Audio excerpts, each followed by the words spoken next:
Cool. I have a few words to say to y'all. All right.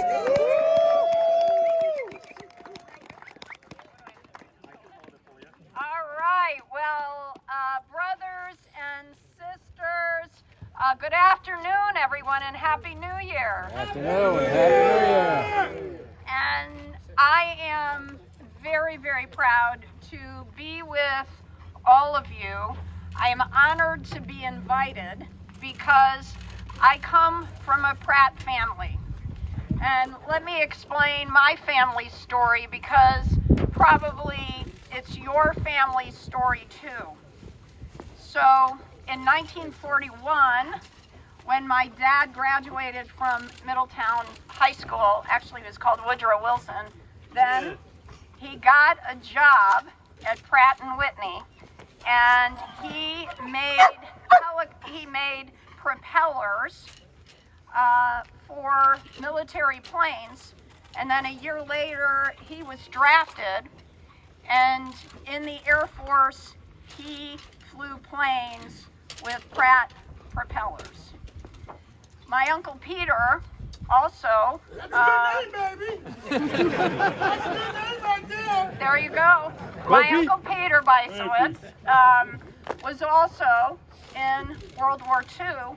He was an electrician, and he was stationed in London where he was working on American planes, and then he came to work at this plant, and he spent 30 years of his working life right here in Middletown. And I can't forget my Aunt Rosie, and she literally was a Rosie the Riveter, because during World War II, when many men were overseas fighting, she was here at this Pratt plant working.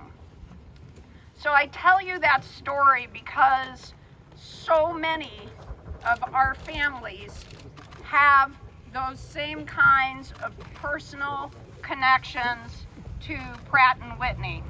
And it was the workers at Pratt Whitney who have helped us win World War II, have kept us safe, have protected democracy around the world, and have helped build the economy in this country and around the world.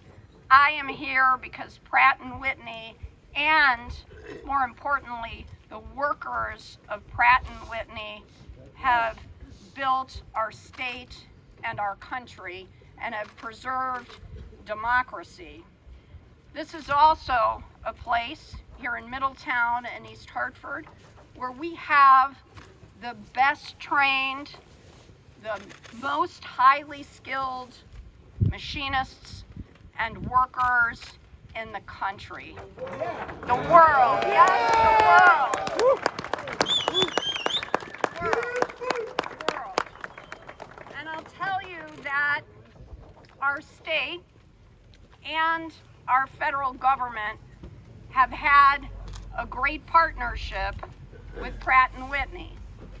Our state has invested millions of dollars in research and development to help Pratt and to ensure that Pratt stays right here in Connecticut.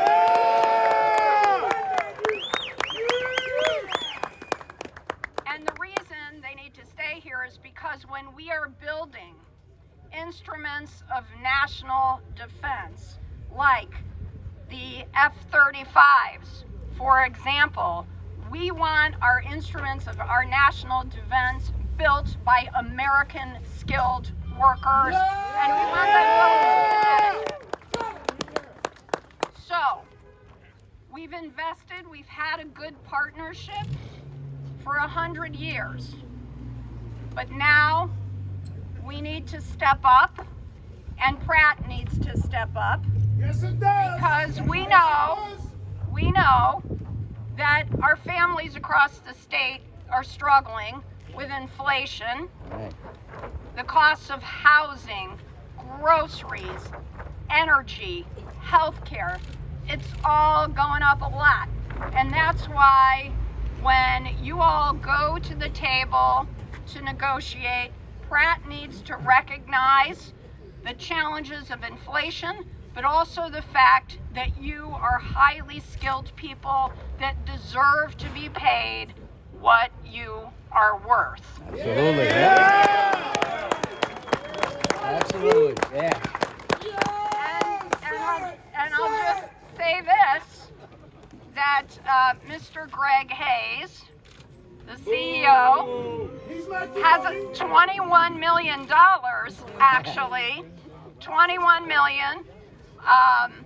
And if you compare that to what one of your salaries is, your salary is 0.47% of that. So I say we need to step up and pay the people who are doing the work to make this company successful what they're worth. So we're asking that Pratt honor the partnership that our state government has had, investing hundreds of millions, and the federal government, which has invested billions in this company. We are asking Pratt to step up because they need skilled workers, and here you all are, and we need to ensure that you are paid what you are worth and that you get the benefits that you deserve, and that includes health care, that includes pension, and that includes Yeah. So I want to just say thank you for your dedication. Thank you for keeping our economy strong in Connecticut. Thank you what you've done to keep our country and our world safe. And thank you also for always supporting Governor Lamont and I. It's an honor for both of us to represent you every day in Hartford. Thank you so much. Thank you. Thank you.